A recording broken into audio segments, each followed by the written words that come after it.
पश्चिम बंगाल में टीएमसी की अंदरूनी कलह थमती नजर नहीं आ रही है। विधानसभा चुनाव में हार के बाद पार्टी में टूट और तेज हो गई है।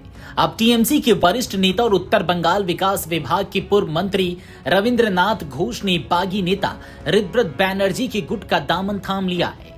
इतना ही नहीं, उन्होंने मुख्यमंत्री ममता बनर्जी को ऐसी सलाह दी है जिसने राज्य की राजनीति में नई बहस छेड़ दी है।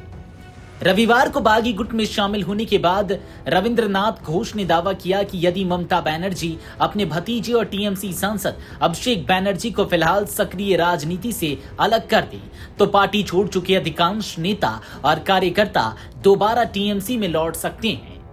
राजनीतिक जानकारी से कूच बिहार समेत उत्तर बंगाल में टीएमसी के लिए बड़ा झटका मान रहे हैं। चर्चा है कि बागी गुट जल्द ही रविंद्रनाथ घोष को कूच बिहार जिला अध्यक्ष की जिम्मेदारी सौंप सकता है। पूर्व मंत्री ने विधानसभा चुनाव में पार्टी की हार के लिए सीधे तौर पर अभिषेक बनर्जी और चुनावी रणनीतिकार संस्था आईपैक को जिम्मेदार ठहराया। उनका आरोप है कि अभिषेक की रणनीति के कारण 80 से अधिक मौजूदा विधायकों और कई मंत्रियों के टिकट काट दिए गए। इसके अलावा संगठन में बड़े पैमाने पर बदलाव किए गए, जिससे पुराने नेताओं और कार्यकर्ताओं में भारी नाराजगी पैदा हुई। घोष के मुताबिक यही असंतोष चुनावी नतीजों में टीएमसी की हार की बड़ी वजह बनी। रविंद्रनाथ घोष ने पार्टी के नेतृत्व को लेकर भी गंभीर सवाल उठाए। उन्होंने कहा कि अब यह स्पष्ट नहीं है कि टीएमसी की वास्तविक कमान मुख्यमंत्री ममता बनर्जी के हाथ में है या नहीं। उनके मुताबिक पार्टी में निर्णय लेने की शक्ति कुछ चुनिंदा लोगों तक सीमित हो गई है और अनुभवहीन नेताओं को महत्वपूर्ण जिम्मेदारियां सौंप दी गई है। उन्होंने यह भी आरोप लगाया कि कई मौकों पर ममता बनर्जी चाहकर भी अपनी इच्छा के अनुसार फैसले नहीं ले सकी। जब उनसे पूछा गया कि उन्होंने सीधे ममता बनर्जी से बातचीत करने के बजाय बागी गुट का साथ क्यों चुना, तो उन्होंने कहा कि वे किसी गुट में नहीं बल्कि असली टीएमसी के साथ हैं। उनका दावा था कि उत्तर बंगाल के बड़ी संख्या में विधायक, नेता और कार्यकर्ता अब इस गुट के साथ हैं।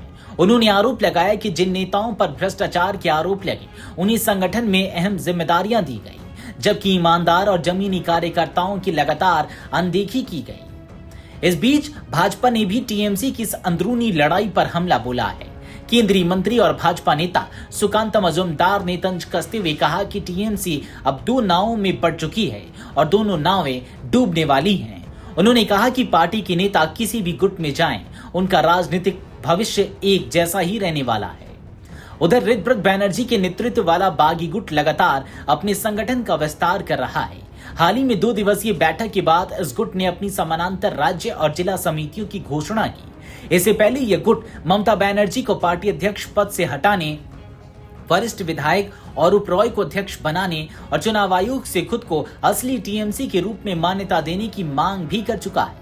बागी गुट ने पूर्व राज्यसभा सांसद शांतनु सेन और प्रमुख प्रवक्ता और पूर्व मंत्री अनुब्रत मंडल को बीरभूम जिला अध्यक्ष नियुक्त कर अपने राजनीतिक इरादे साफ कर दिए हैं। ऐसे में टीएमसी की अंदरूनी जंग अब और तेज होती दिखाई दे रही है।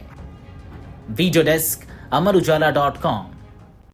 अगर आप ये वीडियो YouTube पर देख रहे हैं तो हमारे चैनल को सब्सक्राइब कर बेल आइकन दबाएं और Facebook पर देख रहे हैं तो हमारे पेज को लाइक करें।